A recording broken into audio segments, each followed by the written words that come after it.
perjuangannya.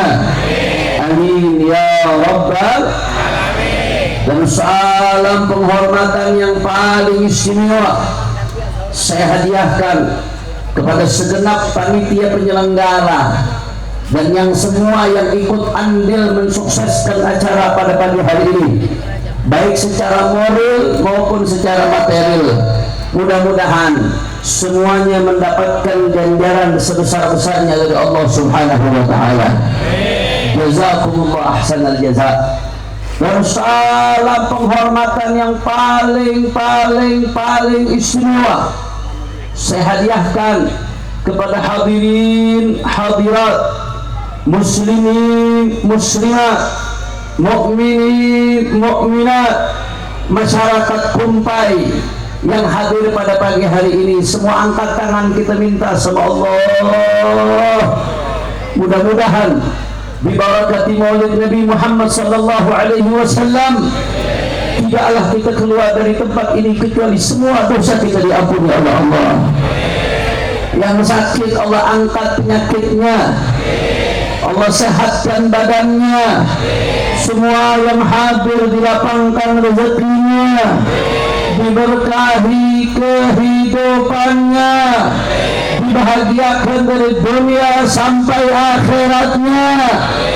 Amin ya rabbal ahibba'il kiram. Alhamdulillah, pada pagi hari ini kita sama-sama berkumpul tidak lain dan tidak bukan dalam rangka memperingati Maulid Agung Baginda Nabi besar Muhammad sallallahu alaihi wasallam. Saudara, majelis-majelis yang di dalamnya kita bersyukur kepada Allah atas nikmat Baginda Nabi Muhammad sallallahu alaihi wasallam adalah merupakan majelis-majelis yang dibanggakan oleh Allah di hadapan malaikat-malaikatnya. Saudara, Habib tahu dari mana kalau majelis maulid Allah banggakan di hadapan malaikat?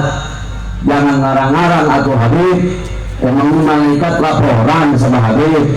Kok bisa-bisanya bilang majelis-majelis seperti ini Allah banggakan di hadapan malaikat-malaikatnya? Saudara, yang ngomong bukan saya, tapi di dalam sebuah hadis yang sahih, pernah suatu saat Rasulullah sallallahu alaihi wasallam menghampiri sahabat-sahabatnya yang sedang berkumpul. Nabi bertanya kepada para sahabat-sahabatnya, ma ajlasakum, apa yang membuat kalian duduk di tempat ini? Nabi nanya sama sahabat. Saudara, sahabat karena ditanya Nabi, mereka jawab, jalasna nadhkurullah wa nahmaduhu ala ma hadana lil Islam wa ma manna bihi alaina. Kata para sahabat, perhatikan baik-baik, kami duduk untuk zikir kepada Allah. Saya bertanya, dari tadi kita kumpul di sini, zikir itu?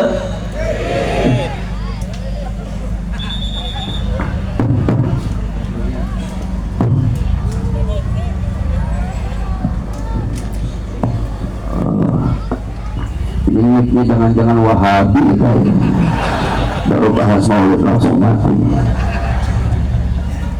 Begitu ditanya sama Nabi sallallahu alaihi wasallam, itu sahabat mengatakan, jalasna nadhkurullah, kami duduk untuk zikir menyebut Allah Subhanahu wa taala. Saya mau tanya orang Kumpai dari tadi di sini, zikir enggak? Zikir enggak? Baca Quran, sholawat, itu semua namanya zikir. Wa nahmaduhu ala ma hadana lil Islam. Kemudian sahabat melanjutkan, kami duduk untuk memuji Allah atas nikmat Islam. Saya mau tanya semua yang di sini, bersyukur nggak jadi orang Islam? Ikutin saya, alhamdulillah ala nikmatil Islam wa kafa biha min ni'mah. Kita sudah berkumpul untuk memuji Allah atas nikmat Islam. Selanjutnya sahabat melanjutkan, wa ma manna bihi alaina, kami berkumpul kata para sahabat untuk memuji Allah atas anugerah yang diberikan oleh Allah Subhanahu wa taala.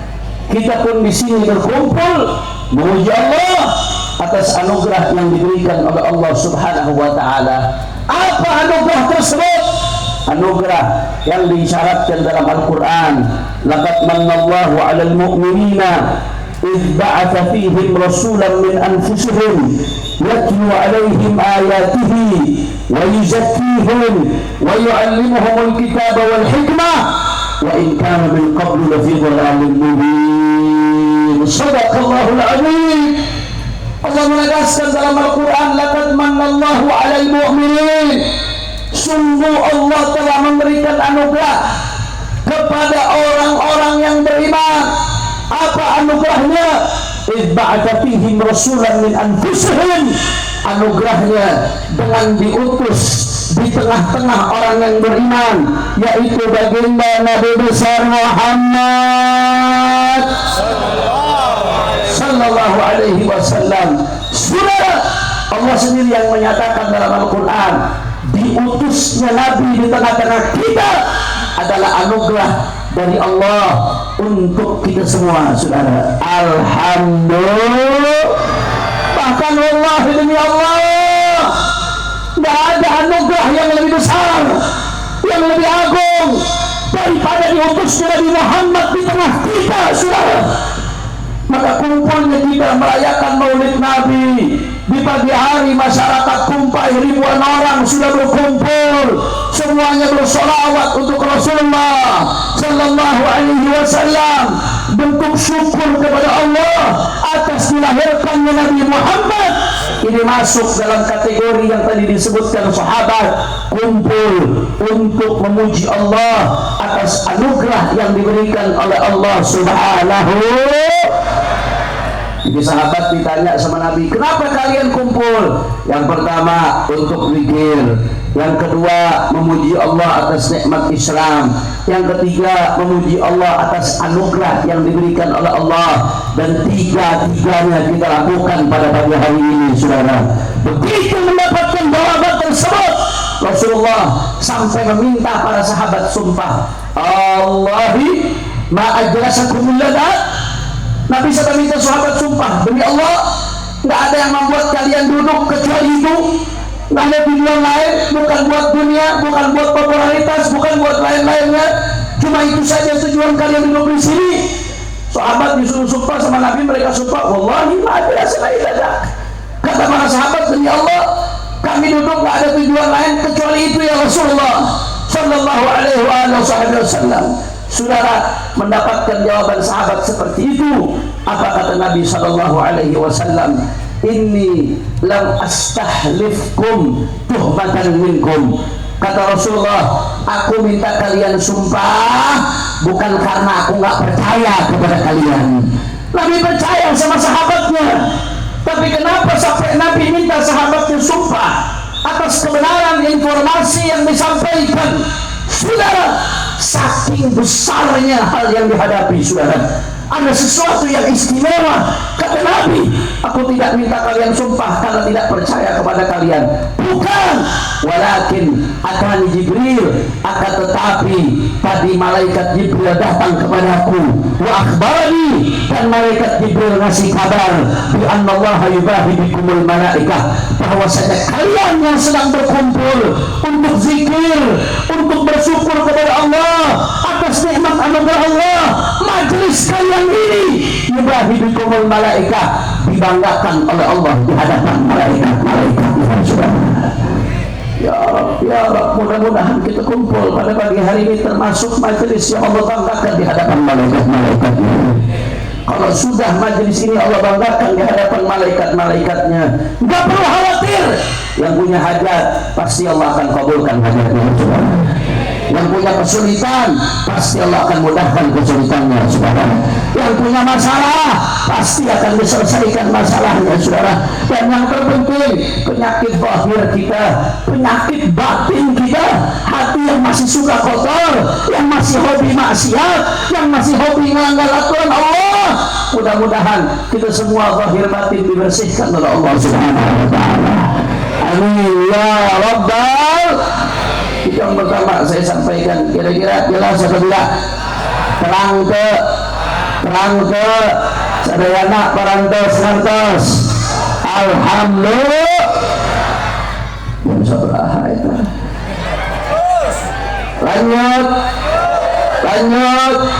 Yang kedua, saudara, yang ingin saya sampaikan pada kesempatan kali ini, saudara, Nabi yang kita rayakan maulidnya pada pagi hari ini adalah seorang al-insanul kamil, manusia yang sempurna, saudara. Nabi sempurna dalam berbagai aspek kehidupan. Fisiknya Nabi sempurna, ketampanannya Nabi sempurna, garis nasabnya Nabi ke atas sempurna, saudara. Kecerdasan Nabi, kepintaran Nabi sempurna, keberanian Nabi, kesabaran Nabi sempurna, akhlaknya Nabi sempurna. Semua aspek kehidupan Nabi sempurna, saudara. Di antara sekian banyak kesempurnaan yang ada pada Nabi Sallallahu Alaihi Wasallam sempurna sebagai seorang muallim, sebagai seorang guru, pengajar, pendidik. Wallahi demi Allah, tidak ada guru, pengajar, pendidik yang lebih sempurna dari baginda Nabi besar Muhammad Sallallahu Alaihi Wasallam. Saking sempurnanya kita punya Nabi sebagai pengajar, pendidik, guru, saudara. Sampai-sampai yang pertama di dalam Al-Quran, Allah Subhanahu wa Ta'ala menyatakan ayat yang tadi saya kutip, tapi ada juga ayat yang lain yang bunyinya mirip, saudara. Allah Subhanahu wa Ta'ala berfirman, laqad manna Allah 'alal mu'minina idh ba'atha fihim rasulan min anfusihim yatlu 'alaihim ayatihi wa yuzakkihim wa yu'allimuhumul kitaba wal hikmah. Saking sempurnanya Nabi sebagai pendidik, sampai-sampai Allah menyatakan dalam Al-Quran, untuk apa diutus Nabi Muhammad SAW? Yang pertama, yatlu 'alaihim ayatihi, Nabi membacakan kepada kita ayat-ayat Al-Quran. Wa yuzakkihim, Nabi SAW mensucikan kita. Sebagian ulama tafsir menjelaskan ayyuzakihim min danasut tiba', membersihkan kita dari karakter yang buruk, sifat yang jelek, dibersihkan, disucikan supaya menjadi baik, saudara. Wa yu'allimuhumul kitaba wal hikmah. Hadza mahallul syahid yang mau saya sampaikan. Allah di Al-Quran menyatakan Nabi itu tugasnya yu'allim, mengajarkan, sehingga kita tahu umat mana baik, mana buruk, mana benar, mana salah, mana hak, mana yang batil. Itu semua tidak akan kita tahu tanpa pendidikan dan ajaran dari baginda Nabi besar Muhammad Sallallahu Alaihi Wasallam. Kira-kira jelas atau tidak? Jadi Allah sendiri yang menyatakan dalam Al-Quran, Nabi Muhammad diutus sebagai muallim, pengajar, pendidik, guru. Makanya Nabi sempurna sebagai guru, saudara. Itu yang pertama. Yang kedua, di dalam sebuah hadis yang diriwayatkan oleh Imam Ibnu Majah oleh sahabat Abdullah bin Amr bin Al-As radhiyallahu anhuma, bahwasanya suatu hari Rasulullah keluar dari rumahnya, Kanjeng Nabi masuk ke dalam masjid. Di dalam masjid Nabi mendapatkan ada halaqatain, ada dua perkumpulan orang yang sedang berkumpul, saudara. Yang kumpulan pertama, yaqra'unal Qur'an wa yad'unallah, mereka sedang baca Quran dan doa minta sama Gusti Allah Subhanahu. Saya mau tanya orang Mumbai, kumpul baca Quran doa, bagus enggak? Bagus, saudara. Ada lagi perkumpulan yang kedua, yu'allimun wa yata'allamun. Mereka beda sama yang pertama. Kalau yang pertama baca Quran doa, kalau yang kedua lagi sedang menjalankan proses belajar mengajar, mengkaji ilmu warisannya Nabi Muhammad Sallallahu Alaihi Wasallam. Masuk kita punya Nabi ke dalam masjid. Begitu Nabi masuk ke dalam masjid, apa kata Nabi Muhammad Sallallahu Alaihi Wasallam? Kullun ala khair. Kata Nabi, dua-duanya bagus. diutus. Amma haula, adapun mereka yang pertama, fayaqra'unal Qur'an wa yad'unallah, mereka baca Quran, mereka minta sama Allah. Insya'a a'tahum wa insya'a mana'ahum.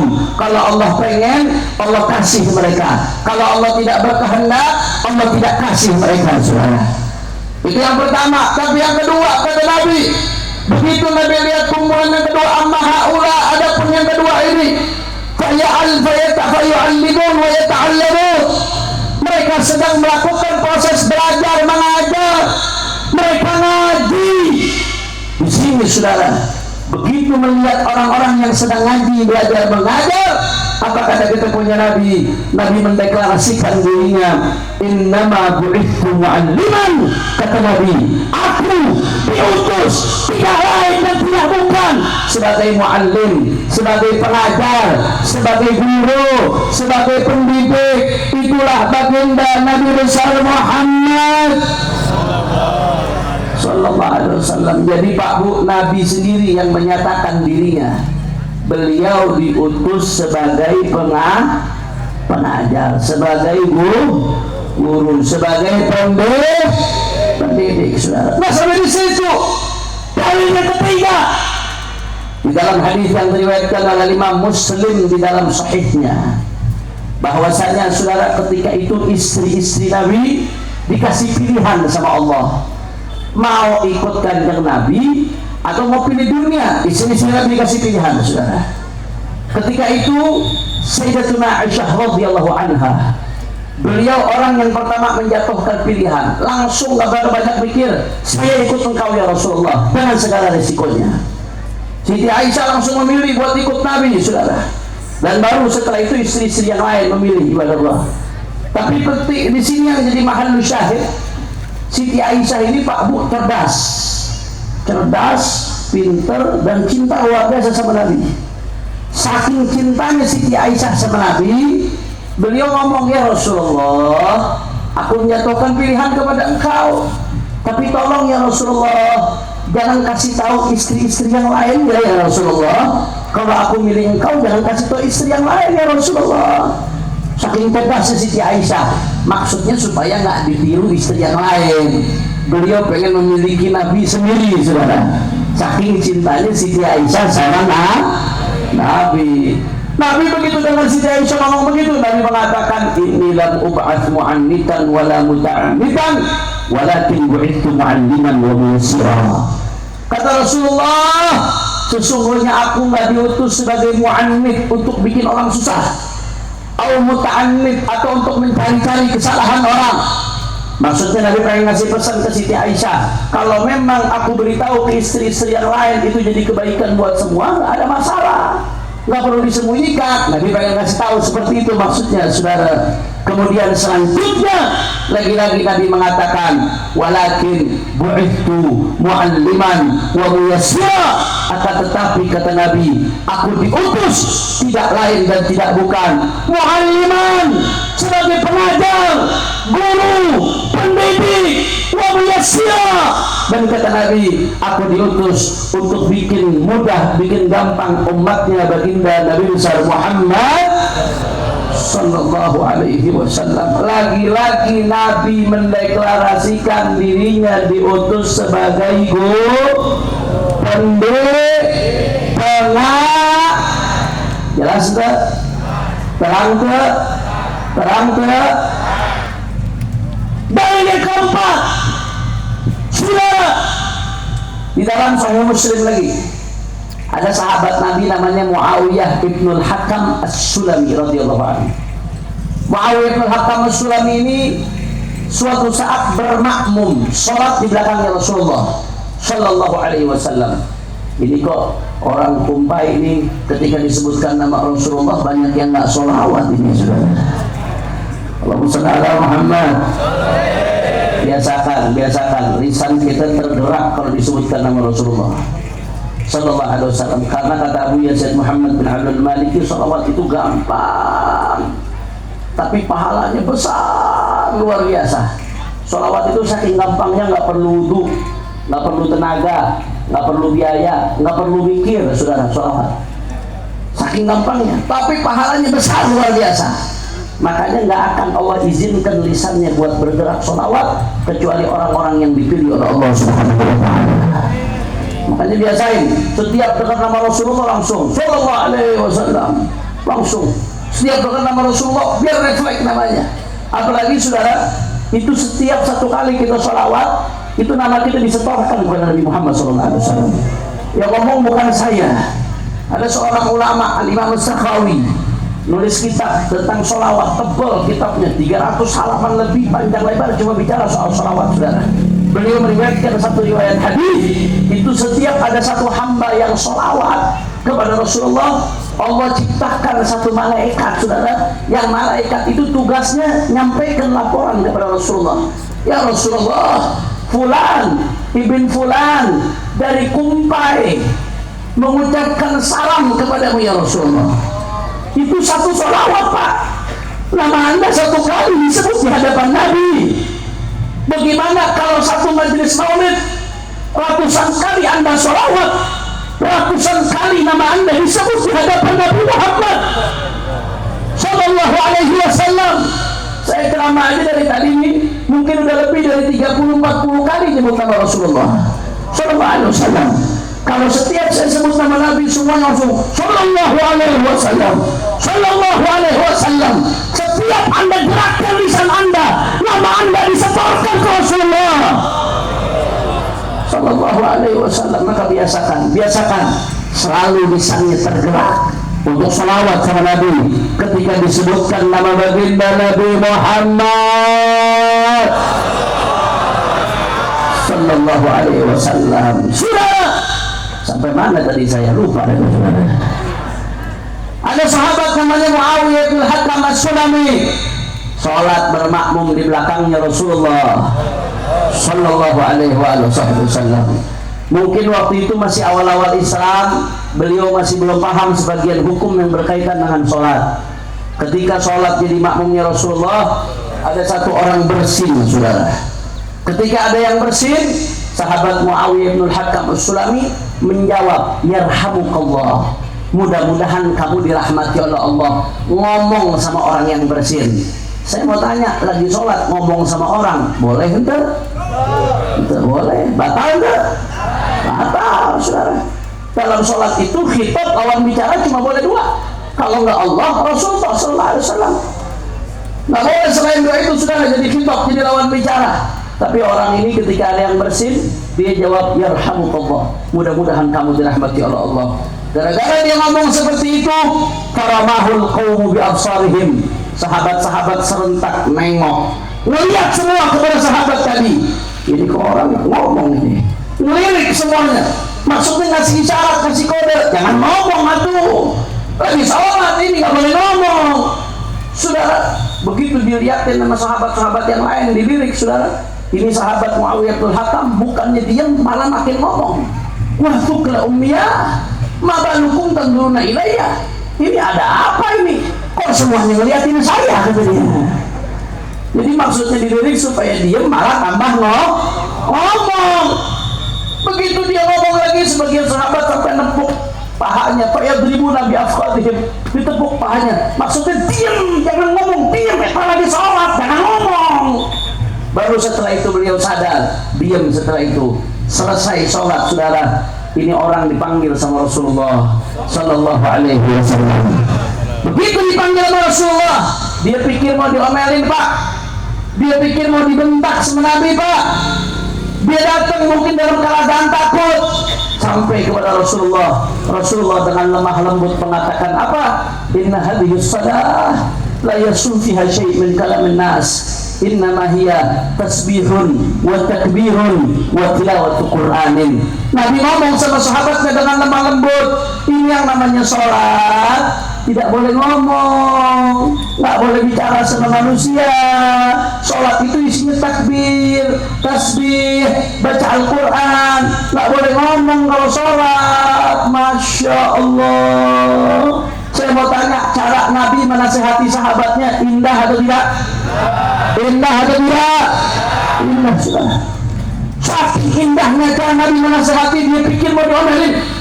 ternyata dinasehati dengan indah, dengan santun, dengan lemah lembut, saudara. Sampai-sampai dia terpesona, terpana. Lalu sahabat tadi mengatakan dengan kata-kata yang diabadikan oleh sejarah. Apa kata dia? Ma ra'aitu mu'alliman qablahu wala ba'dahu ahsan min Rasulullah sallallahu alaihi wasallam. Ma kaharani wala darabani wala satamani. Kata dia, aku gak pernah melihat guru, pengajar, pendidik yang mana pendidikannya, pengajarannya lebih baik dari baginda Nabi besar Muhammad sallallahu alaihi wasallam. Maka hari ini Nabi enggak bentak saya, wala syatamani, Nabi enggak hina saya, wala darabani, Nabi enggak pukul saya. Allahumma shalli ala Muhammad, Allahumma shalli ala Muhammad. Sekali lagi saya mau tanya, jawab yang kompak. Kalau begitu Nabi sebagai guru sempurna atau tidak? Nabi sebagai pengajar sempurna atau tidak? Nabi sebagai pendidik sempurna atau tidak? Nabi sebagai muallim sempurna atau tidak? Takbir! Allahumma shalli ala Muhammad. Yang kelima, saudara, biasanya tolak ukur kesuksesan seorang guru itu kalau murid-muridnya sukses. Murid sukses itu tanda berarti gurunya sukses. Di Pandeglang ada Abu Yatim Yati, waliullah, bukan hanya waliullah, beliau guru yang sukses. Kenapa? Karena murid-murid beliau sukses, jadi aulia, jadi sholihin, jadi ulama, saudara. Di Lebak ada Abu Yaqurtubi Al-Futuhiyah, murid-muridnya sukses jadi ulama, tanda berarti gurunya sukses. Di Tangerang ada Abu Yauci di Cilongok, itu tanda murid-murid beliau luar biasa, tanda berarti gurunya Murid yang sukses adalah salah satu barometer, tolak ukur, indikator kesuksesan seorang guru. Maka kalau ini barometer, ini tolak ukur, kita terapkan kepada Rasulullah sallallahu alaihi wasallam. Mari kita lihat siapa murid-muridnya Rasulullah sallallahu alaihi wasallam, saudara. Muridnya Nabi Sayyidina Abu Bakar Siddiq, Sayyidina Umar bin Khattab, Sayyidina Uthman bin Affan, Sayyidina Ali bin Abi Thalib radhiyallahu anhum. Belum lagi baqiyatul ashrah al-mubasysyirin bil jannah, sisa 10 sahabat yang mendapat jaminan masuk surga. Sa'dun, Sa'id bin Auf, Talhatun wa Abu Ubaidah wa Zubairun, Sa'datun Huraru wa Hamzatun wa kadal Abbas sayyidina wa najihul habru man zalat bihil ghiyaru. Luar biasa murid-murid Nabi, para sahabat yang jumlahnya lebih dari 100.000 orang. Mereka dari Mekah, Madinah, tempat yang dikelilingi padang pasir, tapi mereka berhasil membawa peradaban ke seluruh dunia. Murid-muridnya Nabi Muhammad berhasil bikin Persia tunduk, Romawi tunduk, dunia tunduk. Ini murid-murid Nabi. Tidak ada murid yang lebih hebat dari murid Nabi Muhammad. Maka kalau muridnya ada seperti ini, maka tidak ada guru, muallim, pendidik sepanjang sejarah manusia yang lebih hebat dari Rasulullah. Allahumma shalli ala Muhammad, Allahumma shalli ala Muhammad, Allahumma shalli ala Muhammad. Wallahi tidak ada, demi Allah tidak ada, saudara. Saya nggak bicara sejarah Islam saja, sejarah manusia dari Nabi Adam sampai akhir zaman, Anda tidak akan mendapatkan guru seperti Rasulullah sallallahu alaihi wasallam, muallimun nas, muallimul ummah. Makanya kalau kita mau bicara tentang kesempurnaan Nabi sebagai guru aja, nggak akan selesai. Belum yang lain-lain nih Pak, baru sebagai guru aja. Jangankan 1-2 jam, 2 hari, seminggu, sebulan nggak selesai, saudara. Abu Yasin Muhammad bin Abdul Maliki sampai nulis kitab judulnya Usul At-Tarbiyah An-Nabawiyah, satu kitab full cuma bicara tentang pondasi-pondasi pendidikannya Nabi Muhammad. Ada seorang ulama, Syekh Abdul Fattah Abu Ghuddah, ulama ahli hadis. Beliau nulis kitab judulnya Ar-Rasulul Muallim wa Asadibuhu fi Ta'lim. Nabi sebagai seorang muallim, pengajar guru, wa asalibu fit ta'lim, dan bagaimana metodologi cara-cara pendidikannya Rasulullah. 200 halaman lebih Bapak Ibu sekalian hanya bicara soal Nabi Muhammad sebagai seorang pendidik, guru, pengajar, saudara. Makanya nggak bakal rapi. Kita bicara satu aspek aja deh, Nabi Muhammad sebagai seorang guru, nggak akan selesai. Seminggu, sebulan nggak selesai, saudara. Apalagi kalau mau bicara Nabi sebagai keseluruhan, seorang yang sempurna, nggak akan pernah selesai. Jangankan seminggu, sebulan, seumur hidup lagi, saudara. Kalau kita bicara tentang keindahan dan kesempurnaan Rasulullah, maka kita nggak akan pernah bisa tuntas, saudara. Jangankan seumur hidup, andai semua air yang di lautan dijadikan tinta untuk menggambarkan bagaimana keindahan Rasulullah, kesempurnaan Rasulullah, sifatnya Rasulullah, maka tidak akan pernah cukup untuk menggambarkan keindahan Rasulullah. Allahumma shalli ala Muhammad, Allahumma shalli ala Muhammad, Allahumma shalli ala Muhammad, Allahumma shalli wa sallim wa barik alaihi wa ala alihi. Maka kira-kira sampai sini apa yang saya jelaskan jelas atau tidak? Terang ke? Kalau begitu jawab yang kompak semuanya. Berarti Nabi sempurna ke? Sempurna tidak? Apa ada yang lebih sempurna dari Nabi? Apa ada yang lebih hebat manusia dari Nabi? Nabi sebagai guru sempurna tidak? Nabi sebagai pengajar sempurna tidak? Nabi sebagai pendidik sempurna tidak? Apa ada pendidikan yang lebih baik dari pendidikan Nabi? Apa ada pengajaran yang lebih baik dari pengajaran Nabi? Takbir! Takbir! Sallu ala Nabi. Allahumma shalli wa sallim wa barik alaihi. Jam sabaraha itu sangat sebelas. Lanjut. Tapi lemas orang kompai. Lanjut. Kurang semangat. Saya kemarin malam Jumat masih di Pasuruan untuk wisuda program doktoral. Doakan mudah-mudahan manfaat. Jumat pagi masih di Pasuruan, Jumat siang di Surabaya, langsung terbang sorenya dari Surabaya mendarat di Soekarno-Hatta. Belum sempat tengok anak istri, langsung safari dakwah ke Cibaliung, tempatnya Mama Ujang. Dari Cibaliung malam satu ada ceramah lagi, satu lagi tempat, saudara. Habis itu langsung ke Sumur, Ujung Kulon. Kemarin siang ceramah di Sumur, malamnya di kecamatan Cibitung atau apa tuh, Cimanggu malamnya, saudara. Dari Cimanggu semalam sampai kemarin hampir jam 2 malam, jam 1 malam semalam, saudara. Tapi sekarang di Kumpai suara saya masih semangat, alhamdulillah. Masa orang Kumpai nggak kemana-mana lemes, lanjut kalah sama yang keliling, saudara. Lanjut masih semangat, yakin, betul. Saya dengar dulu semangatnya orang Kumpai. Semua angkat tangannya, semua takbir, takbir, takbir. Sallu ala Nabi. Saudara, dari apa yang saya sampaikan tadi kita bisa ngambil beberapa pelajaran. Yang pertama, saudara, Nabi menyatakan dirinya innama bu'ithtu mu'alliman. Aku diutus tidak lain dan tidak bukan sebagai pengajar, guru, pendidik. Ini adalah busyra, kabar gembira untuk mereka-mereka yang Allah pilih menjadi guru, pengajar, pendidik.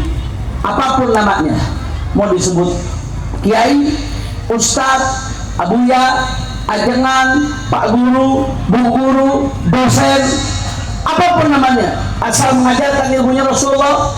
Mau dimanapun, mau di pesantren, mau di madrasah, mau saat ngaji, mau di majelis, mau di kampus, mau di jalan sekalipun, saudara, kalau dia mengajarkan ilmunya Rasulullah SAW sebagai guru, pengajar, pendidik, maka busyra, beruntung dia, saudara. Kenapa? Karena dia berarti sudah satu rel dengan apa yang dilakukan oleh baginda Nabi besar Muhammad sallallahu alaihi wasallam. Makanya mesti bersyukur, jangan merasa minder jadi guru, saudara. Kadang-kadang ada sebagian orang yang memandang guru dengan sebelah mata. Mentang-mentang guru di kampung ngajar ngaji, duitnya pas-pasan, dipandang sebelah mata, sabuleting, saudara. Siapapun memandang sebelah mata, guru itu mulia. Kenapa? Karena dia melanjutkan apa yang dilakukan Rasulullah SAW. Makanya jadi peringatan buat umat. Anda memuliakan guru, berarti Anda sedang memuliakan Rasulullah Sallallahu Alaihi Wasallam. Kenapa? Karena para guru, para kiai, para ustadz-ustadz kita yang di desa, di kampung, mereka yang sedang melanjutkan tongkat estafet perjuangan Rasulullah. Tanpa mereka, kita nggak akan pernah kenal ajarannya baginda Nabi besar Muhammad Sallallahu Alaihi Wasallam. Makanya masyarakat wajib menghormati para guru, wajib mendukung para guru, baik secara moral ataupun material. Begitu juga pemerintah. Kalau pemerintah menghormati para guru, para masyayikh, saudara, maka Anda sedang menghormati Rasulullah Sallallahu Alaihi Wasallam. Kenapa? Karena mereka yang melanjutkan tongkat estafet perjuangan baginda Nabi besar Muhammad.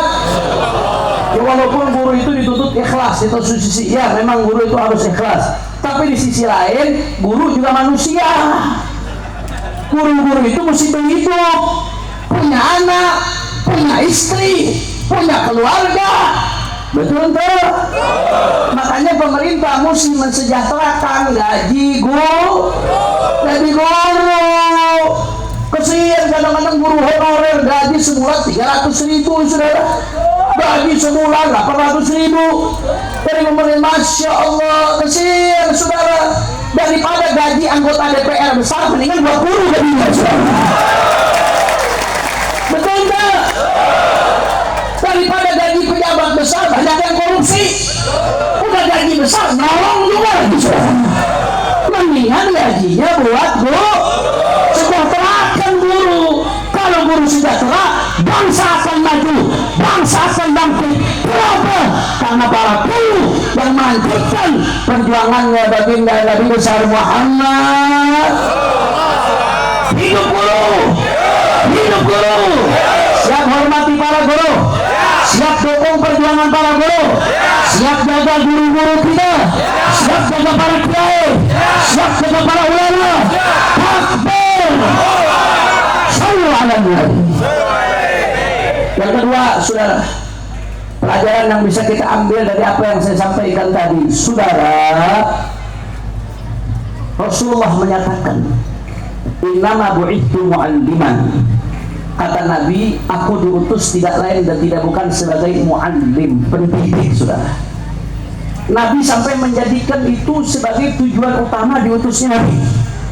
Hasar, saudara. Bahkan di hadis tersebut pakai hasar, innama. Saking pentingnya pendidikan, Nabi tidaklah mengucapkan itu kecuali Nabi pengen menunjukkan saking pentingnya pendidikan. Nabi diutus untuk didik umat. Makanya saudara, dari sini kita mesti paham dari spirit maulid Nabi, yang mana Nabi mengatakan inna bu'ithu mu'alliman. Pendidikan sangat penting. Umat tidak akan pernah bangkit kecuali kalau menghidupkan pendidikannya baginda Nabi besar Muhammad sallallahu alaihi wasallam. Makanya Rasulullah mengatakan dalam hadis, man yuridillahu bihi khairan yufaqihu fid din. Kata Nabi, kalau Allah menginginkan kebaikan untuk seseorang, Allah bikin dia paham ilmu agama. Itu perorangan, saudara. Al-afrad labinatul mujtama'. Perorangan itu adalah kumpulan-kumpulan elemen, kalau dikumpulkan jadi satu, jadi masyarakat, saudara. Kalau kita pahami hadis ini lebih luas, seseorang nggak akan baik kecuali dengan pendidikan Nabi Muhammad. Maka begitu pula keluarga. Jangan mimpi keluarga kita bisa baik kalau di dalamnya nggak diajarkan pendidikan Rasulullah. Begitu juga masyarakat, jangan mimpi lingkungan masyarakat baik kalau nggak diajarkan pendidikannya Rasulullah Sallallahu Alaihi Wasallam. Begitu pula saudara, ormaskah, kelompokkah, apapun namanya, kumpulan apapun, nggak akan pernah baik kecuali kalau di dalamnya diajarkan pendidikan Rasulullah Sallallahu Alaihi Wasallam. Begitu juga negara, pejabatnya, rakyatnya tidak akan baik kecuali kalau sudah diajarkan pendidikannya baginda Nabi besar Muhammad. Apalagi zaman sekarang Pak Bu, Masya Allah, zaman fitnah yang luar biasa, serem Pak Bu. Saya kalau teringat hadis Nabi Muhammad SAW ini saya sampaikan di mana-mana karena penting, saudara. Nabi sampai mengatakan badiru bil a'mal fitnan kaqibail lailil mudlim. Kata Nabi tentang akhir zaman, segeralah beramal sebelum datang fitnah. Kalau fitnah itu sudah datang, maka fitnah itu seperti qita'il lailil mudlim, potongan-potongan kegelapan di malam hari, saudara. Artinya apa? Kalau fitnah sudah datang, zaman fitnah gelap. Orang nggak bisa lagi bedakan mana baik, mana buruk, mana benar, mana salah, mana hak, mana batil. Saking seremnya keadaan akhir zaman, Pak Bu. Sampai-sampai Nabi mengatakan yusbihur rajulu mu'minan wa yumsi kafiran, yumsi mu'minan wa yusbihu kafiran. Orang paginya masih mukmin, sorenya sudah kafir, saudara. Sorenya mukmin, paginya sudah kafir, saudara. Dan ini terjadi di zaman kita. Berapa banyak orang-orang di zaman sekarang pagi hari imannya masih mantap, siangnya masuk ke medsos, lihat postingan-postingan yang menebar keraguan di tengah umat Islam, sorenya imannya sudah goyang, saudara. Nah, sedikit yang seperti itu. Mudah-mudahan iman kita, keturunan kita semuanya diselamatkan oleh Allah Subhanahu wa taala. Ya muqallibal qulub, tsabbit qulubana ala dinik wa ta'atik. Ini keadaannya. Lantas solusinya seperti apa Habib supaya selamat di zaman fitnah yang luar biasa mengerikan? Kata Nabi atau kata para ulama dalam riwayat disebutkan la yaslam fiha illa man ahyallahu qalbahu binuril ilm. Tidak akan selamat di zaman fitnah kecuali orang-orang yang Allah hidupkan hatinya dengan cahaya ilmu. Lagi-lagi solusinya pendidikan. Makanya saya mau ingatkan, ini acara Maulid Nabi jangan cuma jadi seremonial, kumpul, makan, dapat berkat, bubar, pulang nggak bawa apa-apa. Acara Maulid Nabi harus jadi momen bagaimana kita pulang ada ikatan dengan Rasulullah. Karena nggak akan selamat kecuali kalau ada ikatan dengan Rasulullah. Di antara ikatan yang penting di antara kita dengan Rasulullah adalah pendidikan, saudara. Pendidikan Islam. Makanya guru saya Dr. Habib Segaf Harun di mana-mana mengatakan ini umat nggak akan selamat kecuali dengan pendidikan Rasulullah. Maka realnya, nyatanya bawa pulang ini ke rumah kita masing-masing. Kalau mau selamat, setiap rumah, setiap keluarga jangan lepas dari salah satu dari 4M, saudara. Berapa M? Berapa M? Harus di tengah-tengah keluarga kita, semua anggota keluarga harus menjalankan salah satu dari 4M. 4M bukan 4 miliar maksudnya, saudara. Apa maksudnya 4M, Habib? M yang pertama mondok. M yang pertama apa? Orang kompak. M yang pertama apa? Orang keras. M yang pertama apa? Pondok pesantren, saudara. Kalau mau anak selamat zaman sekarang paling luar biasa pondok pesantren. Kita mesti bersyukur sama Allah, banyak pondok pesantren sekarang. Itu luar biasa perannya, Bu, Pak. Bapak Ibu jujur sama saya. Anak kalau udah di rumah, nggak di pesantren, jawab yang jujur. Kalau anak sudah di rumah setiap saat yang dipegang apa? Benar. Bangun tidur yang dipegang? Sebelum sholat yang dipegang? Habis sholat yang dipegang? Lagi ngomong sama orang tua yang dipegang, lagi duduk sama guru yang dipegang, mau makan yang dipegang, seno, aduh, mau makan pegang HP, kumaha iya jadi, HP terus, HP yang penting, saudara, betul enggak? Bapak Ibu paling ngobrol sama anaknya sehari setengah jam udah hebat, boro-boro setengah jam, saudara. Ibu-ibu bisa ngobrol sama anaknya sehari sejam udah luar biasa. Sekarang anak kita gurunya bukan lagi ayahnya, gurunya bukan lagi ibunya, gurunya bukan lagi kiainya. Jasadnya pun kalau di sekolah kadang-kadang di depan guru, tapi otaknya di HP, saudara. Betul atau tidak? Ini fakta. Ada data menunjukkan itu Indonesia merupakan salah satu negara yang menggunakan HP dalam perharinya paling lama di dunia, saudara.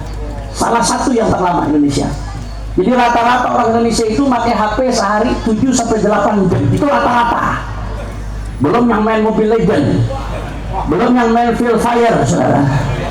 Game online, game apa? Yang main judi online, saudara. Luar biasa. Sekarang Pak Bu, anak-anak kita gurunya bukan lagi bapak ibunya, gurunya bukan lagi kiainya, gurunya Facebook, Instagram, Twitter, YouTube, TikTok. Betul tak? Betul tak? Masa-masa muda yang merupakan masa pembentukan pemikiran, pembentukan akhlak, pembentukan karakter yang harusnya dibentuk oleh orang tua, oleh bapak, ibu, guru, sekarang udah enggak. Yang bentuk karakter mereka apa yang mereka lihat di media sosial, dengan berbagai macam positif negatif di dalamnya. Negatifnya di dalamnya, apalagi anak-anak muda belum bisa memfilter, menyaring. Bayangkan saudara, luar biasa, serem. Tapi alhamdulillah dengan keberadaan para kiai dan pondok pesantren, saudara, masya Allah, begitu anak-anak kita dimasukkan ke pondok pesantren, yang pertama dilakukan apa oleh mayoritas pondok pesantren, dipisahkan dulu itu anak dari yang namanya HP, saudara. Bukan nggak boleh ngikutin perkembangan zaman, bukan, nanti ada waktunya dia akan megang setelah siap. Dilepas dulu dari HP. Jam 3 malam yang tadinya anak-anak lain nggak jelas apa yang dilakukan, tapi di pondok pesantren anak sudah dibangunkan untuk tahajud. Jam 3 lagi doakan bapak ibunya, Pak. Bapak ibunya aja masih ngorok di rumah. Di pesantren anaknya sudah mendoakan orang tuanya tahajud. Subuhnya berjamaah, 5 waktu berjamaah, zikir. Ketika anak-anak lain sibuk pegang HP, anak bapak ibu di pesantren megang Al-Quran. Makanya saya katakan, mau berapapun anda bayar kiai, bayar pesantren, nggak akan pernah bisa membalas jasa mereka, saudara. Karena ini kita hidup di zaman yang orang tua pun kesulitan lebih karaknya, saudara. Makanya alhamdulillah ini keberadaan pesantren, kata guru saya Profesor Dr. Habib Abdullah Baharun, merupakan qal'at Indonesia. Pesantren ini adalah benteng Indonesia, saudara. Pesantren adalah benteng muslimin di Indonesia. Terbukti ini pesantren sudah berdiri sebelum Republik ini berdiri, saudara. Berapa banyak pesantren yang usianya sudah ratusan tahun? Kenapa? Belanda ratusan tahun menjajah Indonesia, agama Belanda Nasrani, tapi mereka nggak berhasil menasranikan Indonesia. Padahal Belanda datang bawa senjata, bawa kekuatan militer, tapi mereka nggak mampu menasranikan Indonesia. Beda dengan Wali Songo yang datang dengan kelembutan, dengan ilmu, dengan hikmah, mereka berhasil mengislamkan Pulau Jawa. Begitu pula kiai-kiai di luar sana berhasil mengislamkan Indonesia. Kenapa Belanda nggak berhasil, saudara? Karena ada pondok-pondok pesantren yang menjadi benteng, saudara. Di Jawa Timur ada Sinobiri, umurnya 290 tahun, saudara. Mulai dari zaman Belanda tetap berdiri kokoh jaga akidah umat. Datang Jepang, dia tetap berdiri kokoh. Merdeka Indonesia, masuk rezim Soekarno, rezim Soeharto, masuk reformasi, tetap dia berdiri kokoh untuk jaga akidah Ahlussunnah wal Jamaah. Allahu Akbar. Luar biasa pondok pesantren, saudara. Makanya ada orang-orang yang nggak senang, ada pihak-pihak yang merasa misinya terhalangi dengan keberadaan pesantren-pesantren ini, saudara. Makanya ada upaya saat ini saya membaca, ada upaya masif sistematis yang terstruktur untuk merusak citra pondok pesantren. Sekarang Pak Bu, kalau ada satu pesantren melakukan kesalahan, itu beritanya langsung diangkat, saudara, di blow up habis-habisan. Ada satu pesantren misalkan terjadi kekerasan seksual di satu pesantren, itu beritanya diangkat habis-habisan, seolah-olah semua pesantren seperti itu, saudara. Padahal kalau ada pesantren yang melakukan hal-hal seperti itu, kita minta supaya itu pesantren dihukum seberat-beratnya, saudara. Betul enggak? Betul enggak? Kenapa? Karena selain melanggar hukum, dia merusak baik pesantren yang lain. Kita nggak pungkiri ada yang seperti itu, ada 1-2. Tapi saudara, itu bukan mewakili wajah pesantren. Justru itu mencoreng nama baik pesantren. Kita minta dihukum seberat-beratnya. Pesantren yang lebih baik banyak. Pesantren yang kiainya soleh-soleh banyak. Ada ribuan pesantren yang baik. Jutaan bahkan ratusan ribu mungkin saudara, atau puluhan ribu pesantren-pesantren yang bagus, yang sukses mendidik orang-orang sukses, saudara. Betul atau tidak? Betul atau tidak? Makanya saya sekitar 2 bulan lalu bersama Imam Besar Al-Habib Muhammad Rizik bin Husain bin Syihab, mudah-mudahan dia dijaga oleh Allah. Kami melakukan pertemuan dengan Bapak Menteri Agama Republik Indonesia, Bapak Nasruddin Umar, Profesor Dr. Nasruddin Umar. Dan seminggu berikutnya saya bertemu lagi dengan Menak Menteri Agama, menemani guru saya Profesor Habib Abdullah Baharun. Di 2 pertemuan ini ada satu pembahasan yang sama-sama kita bahas.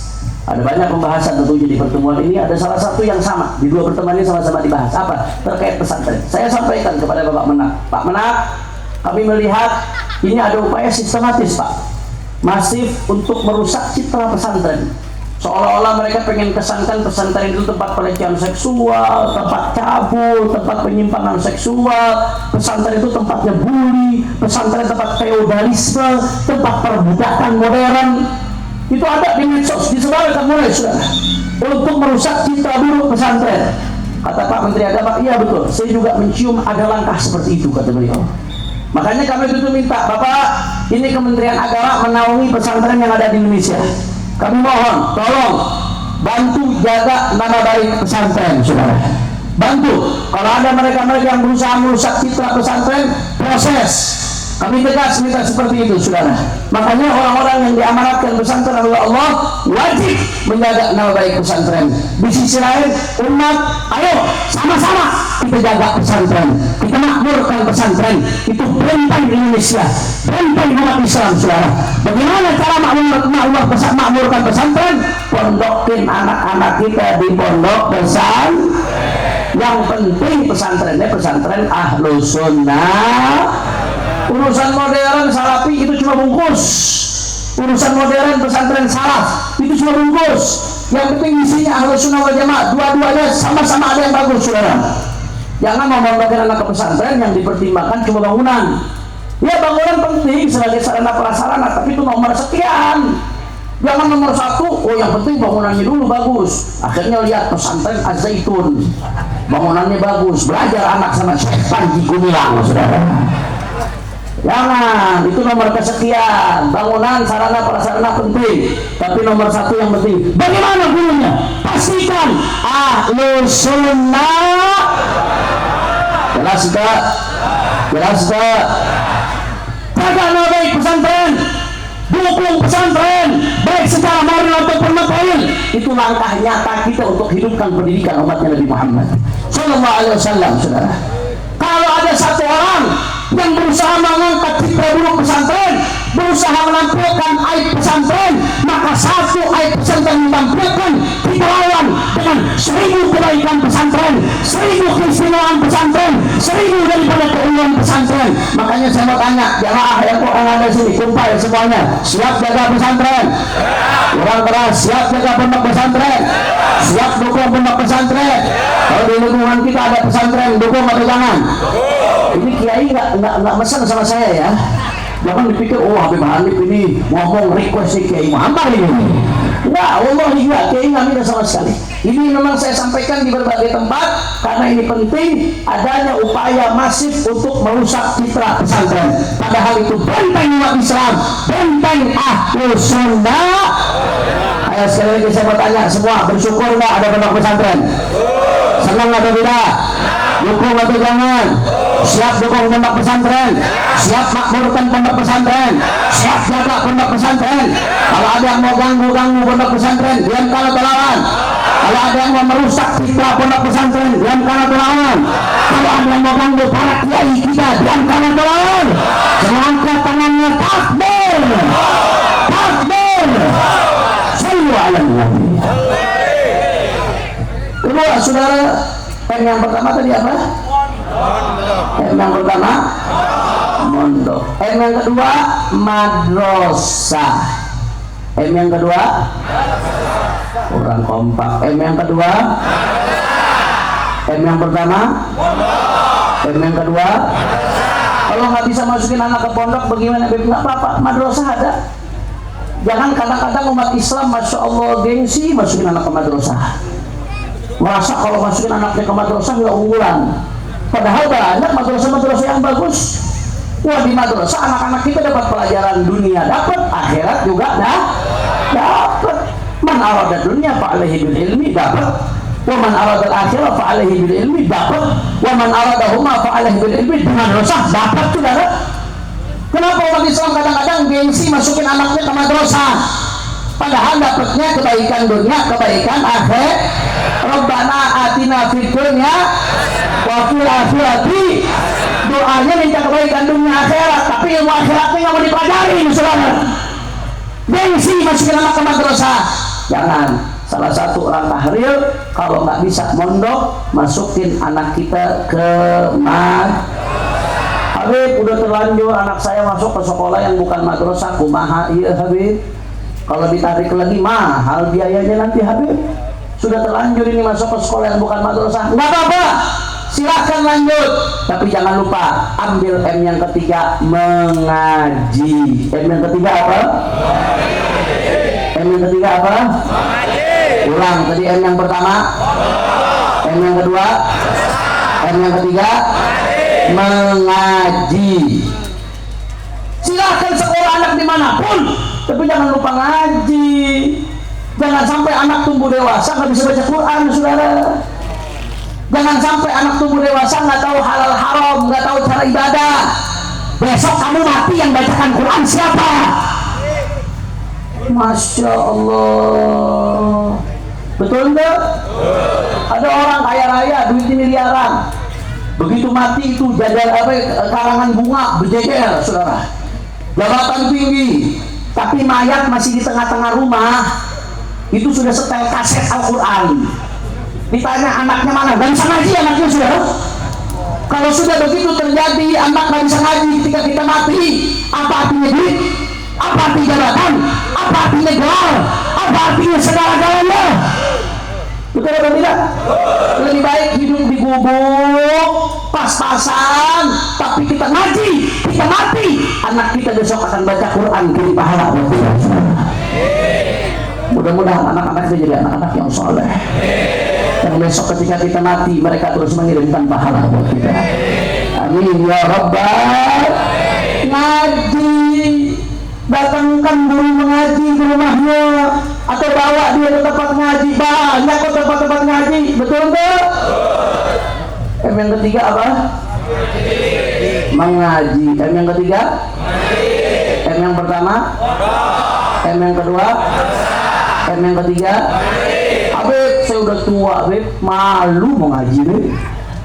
Waktu nggak ada, Habib, sibuk, Habib, saya kerja, Habib. Saya ya udah nggak apa-apa. Ambil M yang keempat. Apa M yang keempat? Majelis. M yang keempat apa? Banyak kok majelis-majelis yang bagus. Masa iya hidup bakalan mati, waktu buat majelis nggak ada sama sekali, saudara. Habib, saya sibuk nggak ada waktu, bohong. Kalau buat main HP waktunya ayam ke? Buat ngopi waktunya ayam ke? Buat nongkrong waktunya ayam deh. Giliran buat majelis waktu untuk ayah, berbagi. Jelas. Bahkan kalau nggak ada majelis di dekat rumahnya sekalipun nggak ada alasan. Sekarang zaman media sosial, di medsos, di YouTube pengajian majelis banyak. Pengajian saya Pak, 1 bulan itu kajian rutinan nggak kurang dari 19 kitab, semuanya di YouTube ada. Makanya jangan lupa buka YouTube, lihat Habib Hanif Official, like, subscribe, and share, saudara. Nggak ada alasan mau ngaji di YouTube juga bisa, orang mau sekarang, yang penting jelas. Jangan ngaji di YouTube, nanti ngajinya sama Mak Gufron. Wa maquli inna rahmatan lahi Allah. Ngaji bahasa semut saudara. Jelas enggak? Jelas enggak? Yang pertama apa? Yang kedua? Yang ketiga? Yang keempat? Yang pertama mondok nggak mau, madrasah ogah, ngaji nggak mau, majlis juga ogah. Silahkan ambil yang kelima. Apa itu? Modal siap. Yang ngomong bukan saya, yang ngomong Imam Syafi'i. Kata Imam Syafi'i, wa man fatahu ta'lim waqta syababihi fakabbir alaihi arba'an wafatihi. Anak muda kalau nggak mau ngaji ketika masa mudanya, maka kata Imam Syafi'i, itu masukkan dalam keranda, sholatin dia dengan 4 takbir, sholat jenazah. Jelas gak? Kenapa ini mesti penting kita lakukan 4M? Supaya kita betul-betul menjalankan pendidikannya baginda Nabi Muhammad. Pendidikan Nabi bukan hanya untuk ustaz, bukan hanya untuk kiai, tapi untuk semua umat Islam, saudara. Maka jangan sampai karena momen Maulid Nabi hanya dijadikan seremonial, momen Maulid Nabi jadikan sebagai momen untuk menghidupkan spirit. Innama bu'itsu mu'alliman, Nabi utus sebagai pendidik. Maka hidupkan pendidikan Islam, pendidikan Nabi Muhammad di tengah-tengah keluarga kita, di tengah masyarakat kita. Sebab umat nggak akan baik kecuali dengan pendidikan Nabi, mulai dari diri sendiri, lanjut di tengah keluarga, lanjut di lingkungan, lanjut di komunitas, lanjut ke level negara. Kalau pendidikan Nabi sudah dihidupkan, insya Allah umat Islam akan bangkit, insya Allah. Saya mau tanya semua, jawab yang Bapak. Siap hidupkan pendidikan Rasulullah? Siap hidupkan pendidikan Rasulullah? Siap dukung pondok pesantren? Siap makmurkan madrasah-madrasah? Siap ngaji? Siap makmurkan majelis-majelis taklim? Siap dukung para guru? Siap hidupkan pendidikan Rasulullah? Semua angkat tangannya, takbir, takbir, takbir. Sallu ala Nabi. Jam sabaraha ya. Masih lanjut? Lanjut. Masya Allah, berarti semangat ngaji semua ini. Berarti insya Allah kumbai barokah. Amin ya Rabbal. Terakhir sebagai penutup, saudara. Sudah 1 jam setengah. Terakhir sebagai penutup, saudara. Sekarang saya mau menyampaikan informasi perjuangan. Saudara, kemarin di akhir Agustus negeri kita sempat mengalami kekacauan. Itu di Jakarta Pak Bu, Masya Allah, halte-halte dibakar-bakarin. Saya mau masuk tol seminggu sampai susah karena pintu-pintu tol dibakar, saudara. Di Bandung menyala, di Surabaya gedung Gerhadi Cagar Budaya dibakar, di Makassar gedung DPRD dibakar. Kerusuhan terjadi di mana-mana, saudara. Saya mau tanya, melihat bangsa kita seperti ini, sedih atau tidak? Prihatin atau tidak? Prihatin, saudara. Bahkan banyak korban yang berjatuhan. Di Jakarta ada saudara Afan Kurniawan, driver ojek online yang meninggal dunia syahid, dilindas sama mobilnya Brimob Polda Metro Jaya, saudara. Mudah-mudahan pelakunya dihukum seberat-beratnya. Afannya Allah terima sebagai syahid. Amin ya Rabbal. Belum yang korban luka, belum yang korban. Masya Allah. Saya mau tanya, jawab ya kompak. Masyarakat melihat negeri kita kacau seperti ini, sedih atau tidak? Sedih atau tidak? Prihatin atau tidak? Kita nggak mau negeri kita chaos, saudara. Kita nggak mau negeri kita rusuh, saudara.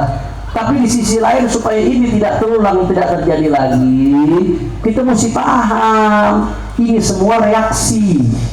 Tidak ada asap kalau tidak ada air.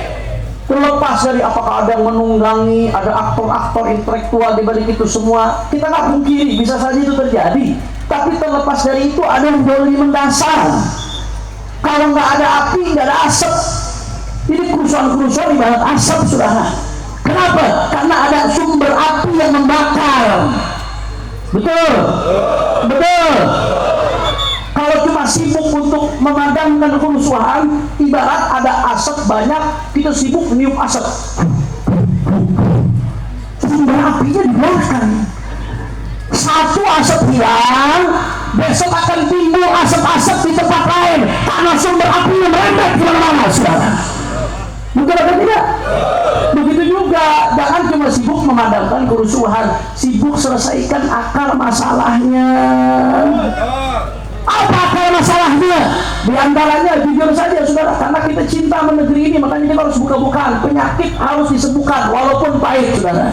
Yang namanya obat memang pahit, yang menjilat-jilat itu manis, tapi jadinya diabetes ujung-ujungnya, saudara. Betul tak? Apa diantaranya penyebabnya? Mohon maaf, saya harus sampaikan, karena banyak pejabat-pejabat negara yang tidak berakhlak. Betul? Itu salah satu penyebab kekacauan. Kemarin kita lihat DPR lagi demo rame-rame, rakyat lagi marah sama DPR. Ada salah satu petinggi DPR bilang apa? Itu setolol-tololnya tolol. Rakyat ditolol-tololin, saudara.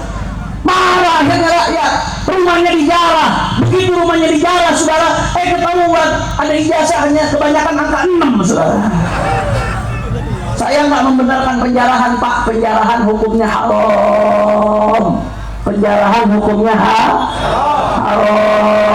Nggak boleh kita ngambil apa yang bukan hak kita.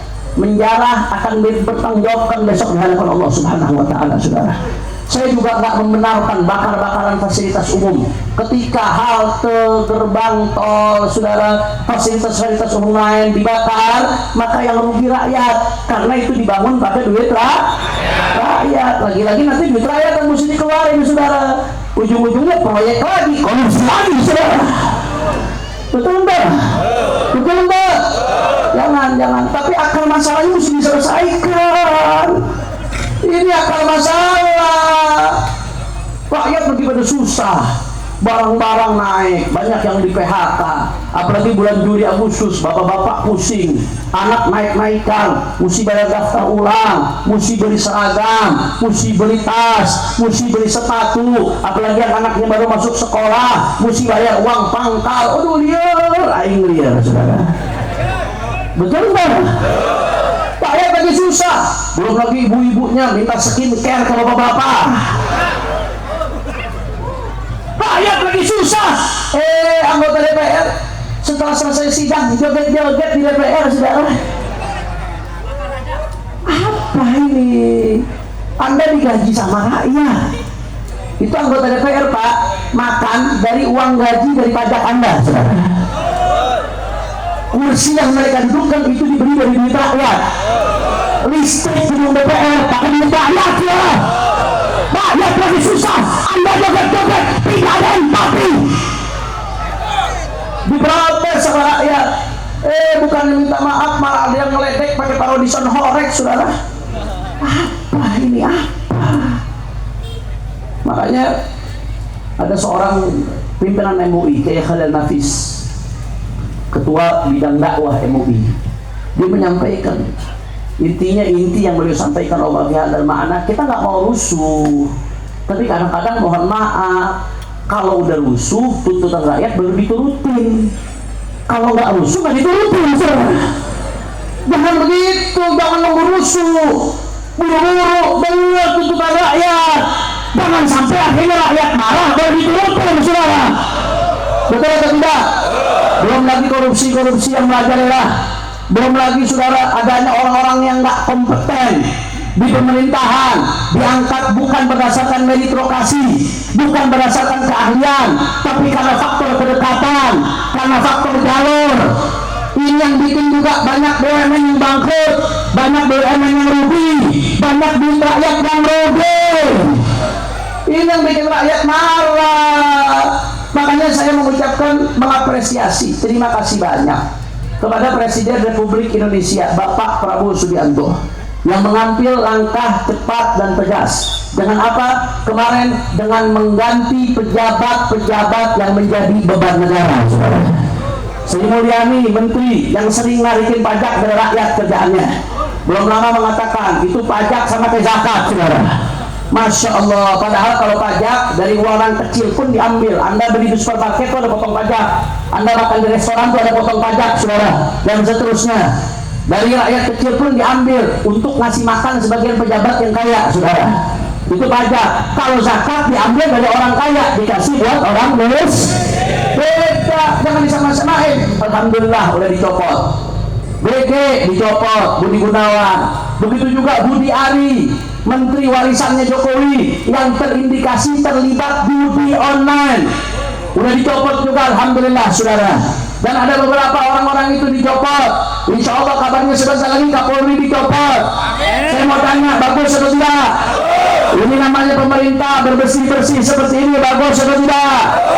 Kemudian Presiden juga mendorong, kita akan dorong supaya undang-undang perampasan aset, supaya kalau ada pejabat yang korupsi langsung sama negara, di asetnya dirampas semua, dibikin miskin, saudara. Bagus atau tidak? Bagus atau tidak? Ada beberapa langkah-langkah Presiden untuk melakukan reformasi Polri yang selama ini banyak bermasalah. Kita bukan musuh polisi, tapi jujur, selama ini banyak masalah. Urusan KM 50 aja belum selesai sampai sekarang, saudara. Bagus atau tidak?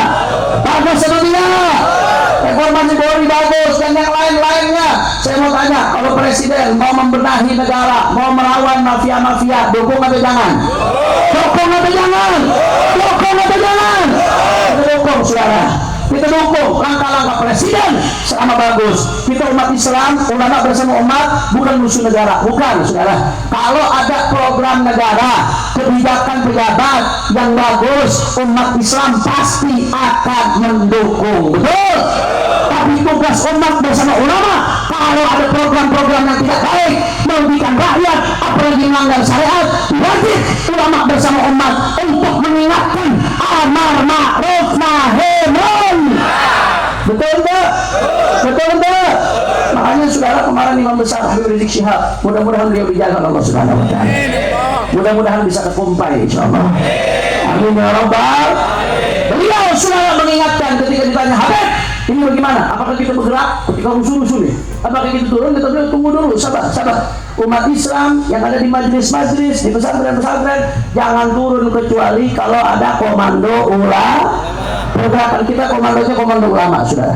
Karena ulama mempertimbangkan untuk apa bergerak, arahnya kemana pergerakannya, apa tujuannya, bagaimana cara bergeraknya. Kalau sama ulama itu semua dipertimbangkan. Makanya waktu 212 yang dituduh radikal, 212 yang dituduh teroris, 7 juta orang kumpul, jangankan manusia, rumputnya diinjak, saudara.